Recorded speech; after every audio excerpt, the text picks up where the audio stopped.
Русија ги отвори вратите за македонското млеко и месо, но за да го пласираат произведеното таму, македонските компании ќе треба да ги усогласат нашите со руските стандарди за храна. Значи се однесува на микробиолошките критериуми, се однесува во делот на контаминентите и резидуите на храна, значи ќе треба да се направат според нивните закони други планови за контрола на истите критериуми што ги кажав, а исто така и многу голем акцент се дава и на следливоста на храната која мора да биде значи од земји одобрени за извоз во Руската Федерација. Досега строгите барања на Русија ги исполнија само 3 македонски млекарници, а останатите треба да се прилагодат.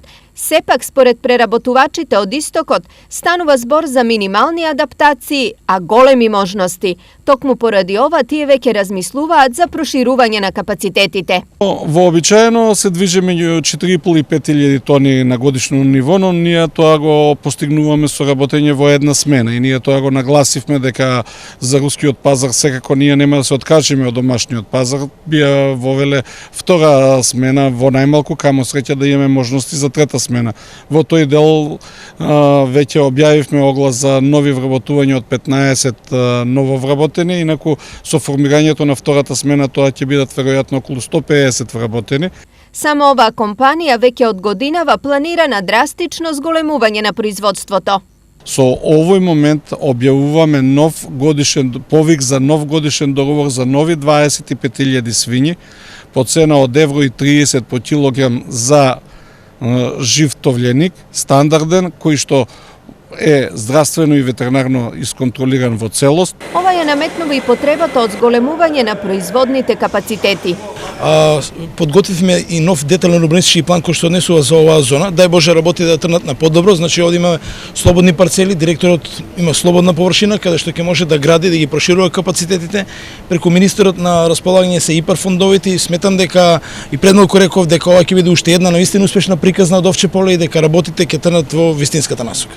Но за Македонија се уште важат скапите царински давачки во Русија, што нашите производи ги прават неконкурентни. За ова да се смени, Македонско-руската стопанска комора веќе поднесе барање за договор за слободна трговија. И на тоа барање во последниот одговор од руска страна ни беше посочено дека е потребно да Република Македонија достави официјално такво барање до Царинската унија на евроазиските земји, бидејќи сега сите тие ќе бидат одговорни, односно ќе можеме да извезуваме, доколку добиеме таква дозвола, ќе може да се извезува на цел тој пазар. Инаку според руски извори во првите 6 месеци од годинава Македонија во Русија извезла стоки за $46 милиони. Од нив 26 милиони отпаѓаат на овошје и зеленчук.